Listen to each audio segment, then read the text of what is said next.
Hi, my name is Risa, and I just want to say thank you for taking the time to teach in a speech class here in Sioux Falls. I wanted to give you a brief overview of what you can expect because I've worked this past year with the classroom teachers as well as many of the volunteers who taught last year to adapt this curriculum to best fit the speech classes. So what you're going to notice is that you are going to need your curriculum materials and you're going to be utilizing both the volunteer guide as well as the teaching tips that I emailed to you. One thing to note is that the teaching tips on the JA Career Success Program Resource Center page on our website, that is for the original version, and so the adapted speech teaching tips are what I emailed to you. So if for some reason you don't have the adapted version, please contact me so that I can ensure that you have the right copy. You'll know that it's the right copy by looking at the very top, and you'll notice that there is a revised schedule. What we've done is we have actually condensed the materials into 6 visits instead of 7. We've done that by combining session 5 and 6 into one visit. And the other thing we've done is we have actually moved the session 4 interviewing activity to the end of the program instead of in the middle. The speech teachers really wanted us to use this as a culminating activity that came after talking about the cover letters, resumes, and the social media profiles. So you'll notice that we've moved that one to the end. I just wanted to briefly let you know kind of some of the things that you can expect. We are going to be juggling both documents, so I apologize that it's a little bit messy, but I've tried to make it as least cumbersome as possible. I've done that by creating the teaching tips document. Session 1 and Session 2 are taught very similarly to how it's outlined in the book. So we would encourage you to use the guidebook for Session 1 and Session 2 and just read and fold in some of the teaching tips that are found in the document.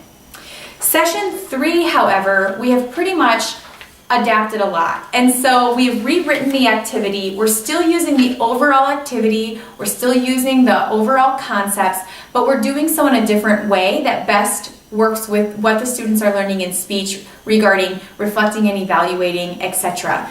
So what we've done is I've actually rewritten the entire activity outline on the document so you don't even need to use your guidebook for Session 3. There will be a separate video that shows some of the adaptations for Session 3, so I would encourage you to take a look at that. Again, Session 4, as noted in the book with the interviewing, is going to be pushed to the last activity, so I'm going to skip that for right now. And next we're going to go to activities 5 and 6. Because we have condensed and combined those two activities, again, I would encourage you to just use the outline in the document and not even worry about the guidebook. I've tried to rewrite it fully over here so you don't even have to worry about the guidebook. Again, we're smushing 2 activities together. We're still touching on the overall objectives of both activities, but we're doing so in a bit of a condensed manner. Then we're going to be going to Session 7, which will be your 5th visit, and that one is knowing your personal brand.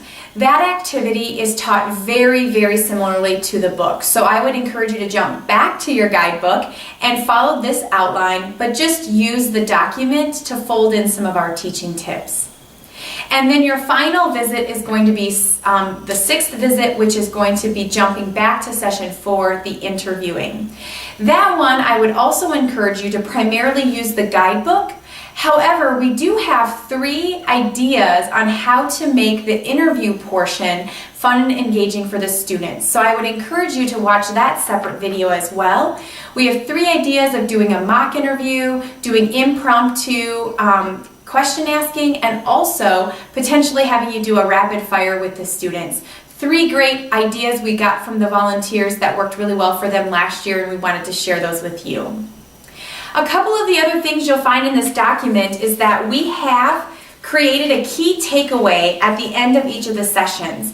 This is going to help you focus in on really what that key objective is and really what's one of the nuggets we really want the students to learn throughout the program. So we would encourage you to take a look at those and fold those in as well. The other thing that we've encouraged you to do in this packet is to be sure to fold in your personal life experiences.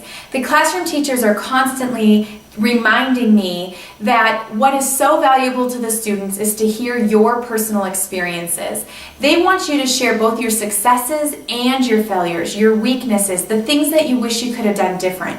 The students really can learn a lot from your experiences, whether positive or negative. It's also a great idea to allow the students to ask you questions. The more you can engage and the more you connect with them, the more they're going to get out of this program.